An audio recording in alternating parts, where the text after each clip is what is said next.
Vous êtes actuellement 3e du classement. Vous faites au fait d'être dans le top 3 des meilleurs de N'oubliez pas les paroles? Quand je suis arrivé 1er du classement, je ne pensais pas à ça à l'époque. Puis, plus le temps passe, plus je vois les autres monter et une partie de moi se dit que je vais être détrôné. Quand c'est arrivé, je l'ai plutôt bien vécu parce que ça faisait quasiment 2 ans et surtout je venais de gagner les masters donc j'avais l'impression que la boucle était bouclée. J'étais content que ça arrive à quelqu'un d'autre surtout que je me mettais beaucoup la pression par rapport au fait d'être premier. Je me disais que je n'avais pas le droit de me planter, rire.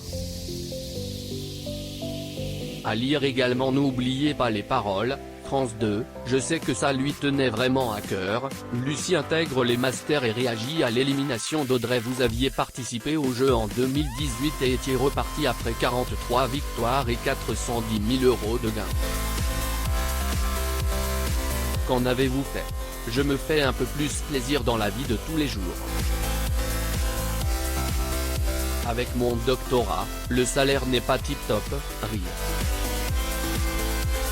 J'ai quand même économisé une bonne partie parce que j'avais le projet d'acheter un appartement et finalement c'est trop cher ici donc j'attends de commencer un vrai travail avant d'investir.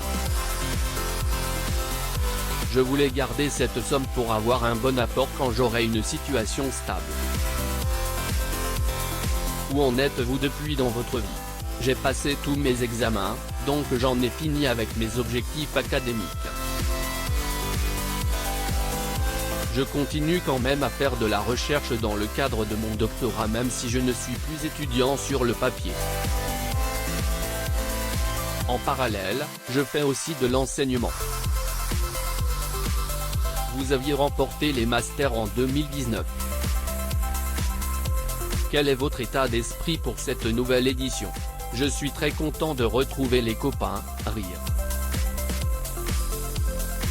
Par rapport aux autres formats dérivés de N'oubliez pas les paroles, les masters mettent plus la pression. On sent que tout le monde est beaucoup plus tendu que pendant la Ligue des Maestros par exemple où on remporte de l'argent pour des associations. On se dit que peu importe qui la remporte, on aura fait une bonne action. Pour les masters, c'est autre chose et l'enjeu est différent. Tout le monde a bossé, on se dit est-ce que j'ai révisé pour rien? Après, le côté cool, c'est qu'il y a beaucoup d'amitiés qui se sont formées. Comment vous êtes-vous préparé pour le tournoi? L'an dernier je m'étais fait avoir parce que je ne savais pas qu'ils pouvaient nous remettre des chansons qu'on avait déjà eues à l'époque. Cette année, j'ai redécouvert plein de chansons que j'avais mises de côté depuis des années. Le problème, c'est que je n'avais pas beaucoup de temps pour réviser cette année donc j'ai essayé de faire au mieux. Je révise plutôt à la dernière minute sinon je deviens fou, rire. À chaque fois, je me dis purée j'en ai encore oublié mais se bouffer 500 chansons sur 2 semaines, c'est dur. Y a-t-il des candidats qui vous intimident encore aujourd'hui?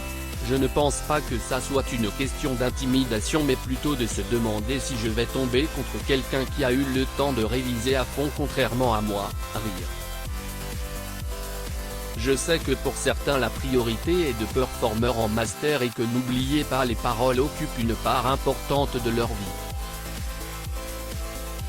Sur le papier, avec suffisamment de temps libre, tout le monde pourrait battre tout le monde en théorie mais je pense qu'il y a aussi une part de chance, donc personne ne m'intimide vraiment, rire. Ça se passe comment avec Nagui lors des retrouvailles? Il est bienveillant, on s'échange toujours quelques mots. Il a toujours été très sympathique avec moi. Et même si sur le match il reste pro, en coulisses, c'est plus comme un pote. L'ambiance est très chill. Rendez-vous ce soir à 18h40 dans N'oubliez pas les paroles, sur France 2, pour savoir si Kevin remportera son match.